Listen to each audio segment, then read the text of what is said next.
Assalamualaikum warahmatullahi wabarakatuh.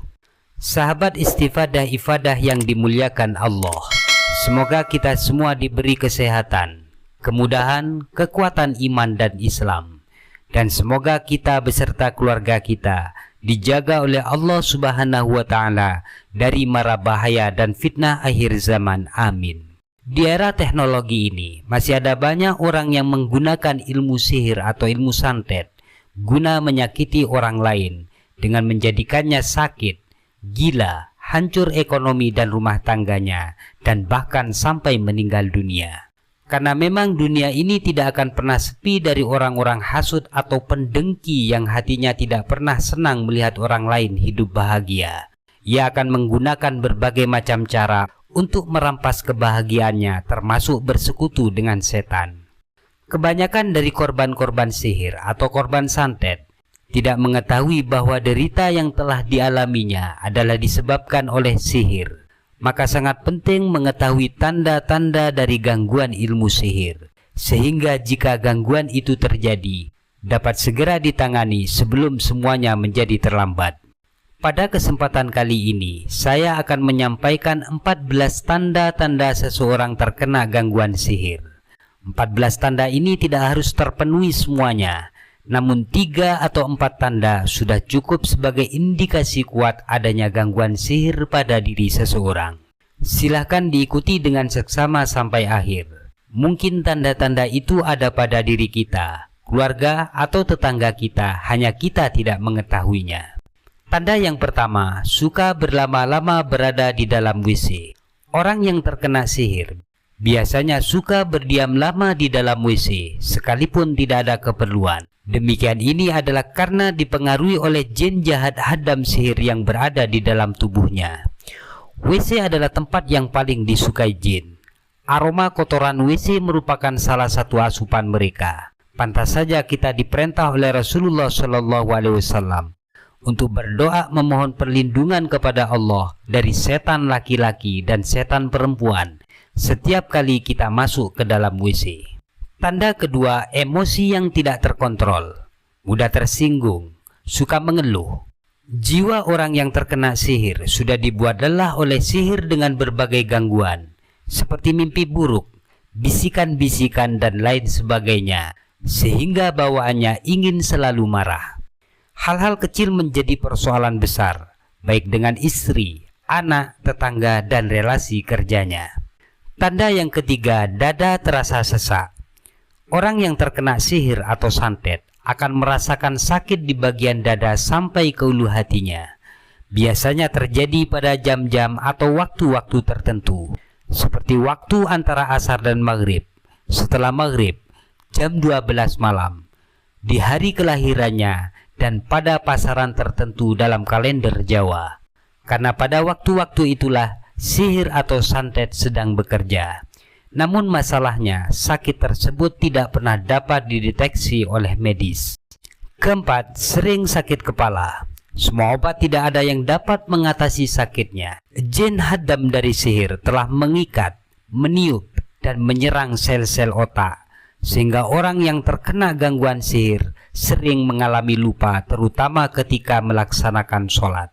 Kelima, rasa takut yang berlebihan dengan tanpa ada alasan. Biasanya orang yang terkena sihir sering merasakan cemas dan ketakutan. Takut mati, takut akan nasib keluarganya, masa depan anak-anaknya, harta, dan lain sebagainya. Keenam, suka menyendiri, menjauh dari pergaulan, menghindar dari berinteraksi dengan orang lain, Pengaruh sihir yang berada di dalam tubuhnya menjadikannya merasa dijauhi oleh orang-orang dekatnya. Karena jin hadam sihir ingin memperdaya dan mengendalikannya. Hal itu bisa berhasil jika ia dapat menjauhkan korban dari kehidupan manusia. Ketujuh, tidak bisa mendengarkan adzan 4 kali dalam sehari semalam selama 7 hari.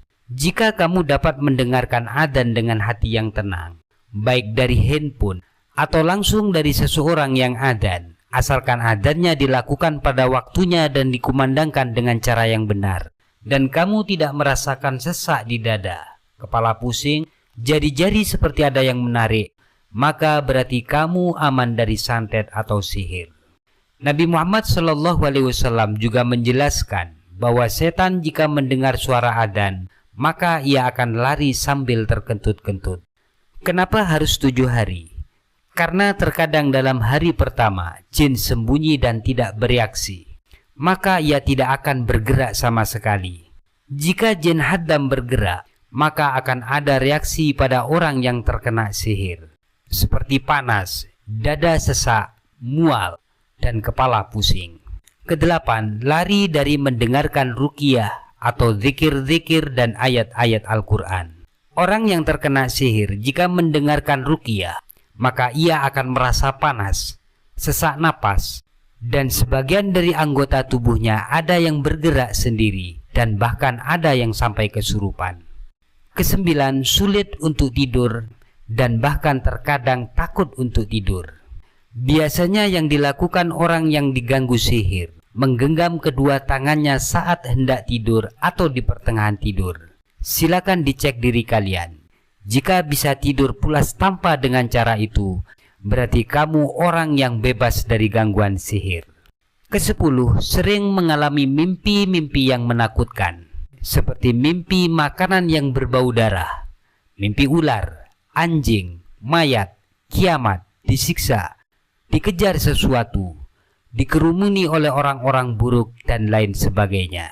Ke-11, banyak menguap, terutama ketika hendak membaca atau mendengarkan Al-Quran dan melaksanakan ibadah-ibadah yang lain, sehingga ia malas untuk melakukan ibadah. Ke-12, merasa ada yang mengawasi dan mengikuti. Ke-13, ada sesuatu yang bergerak di bawah kulit dan berpindah-pindah, terutama ketika mendengarkan bacaan-bacaan Al-Quran. Ke-14, terus-menerus tidur miring ke arah kiri. Ia tidak akan bisa lama tidur miring ke arah kanan, karena setan tidak menyukai tidur dengan posisi yang telah dianjurkan oleh Rasulullah SAW. Demikian 14 tanda-tanda dari gangguan ilmu sihir. Jika menemukan tanda-tanda tersebut, maka segera tangani tanpa perlu berprasangka buruk kepada orang lain. Jika tidak ada, maka kita tidak perlu takut dan khawatir, karena tidak ada sihir pada diri kita. Semoga bermanfaat.